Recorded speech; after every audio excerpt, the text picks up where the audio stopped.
How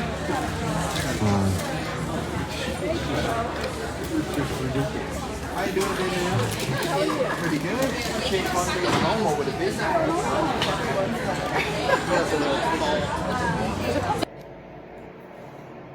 Hello everyone, it's Renee with Crafted by Renee.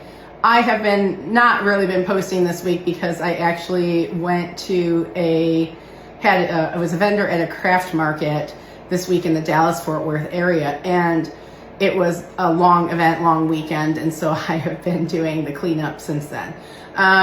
So I wanted to sort of point out that I attached the video of the vendor market that we took while we were there, and it was a dismal failure. If you can see by the video at the beginning of this video, there was no traffic. There was absolutely nobody in the room making any sales. Any of the vendors, we all had the same problem.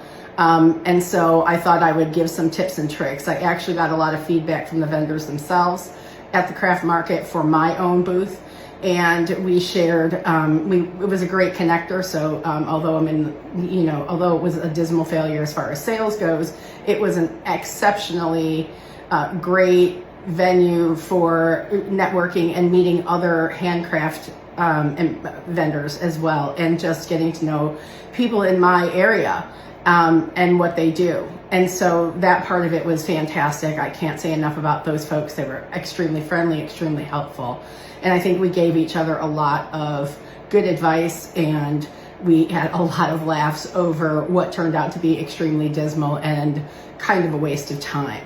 So one of the things I wanted to say is that I actually asked my 81-year-old mother what I should have done differently. And one of the things that my mother said was, did you actually go to the venue before you even purchased the booth and rented the booth to see where it was located and what the venue was like on the inside? So good advice from my mother. One of the tips that I would recommend anyone that's a handmade artisan that wants to go to any craft shows or do a craft circuit, know where you're going.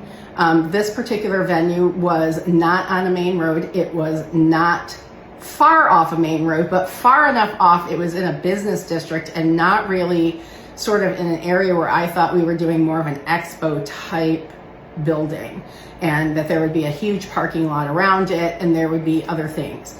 It really wasn't that. And so that was my first mistake. And again, Mom was right, always.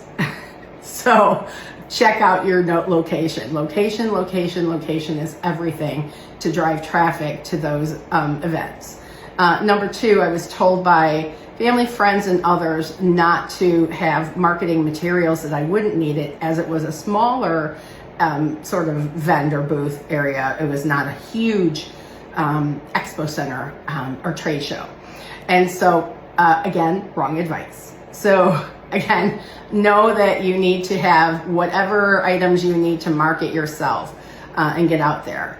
And so I did learn a couple of really good lessons. I've met really nice people, and the sales I did make, they were incredibly nice people. And they also gave some advice.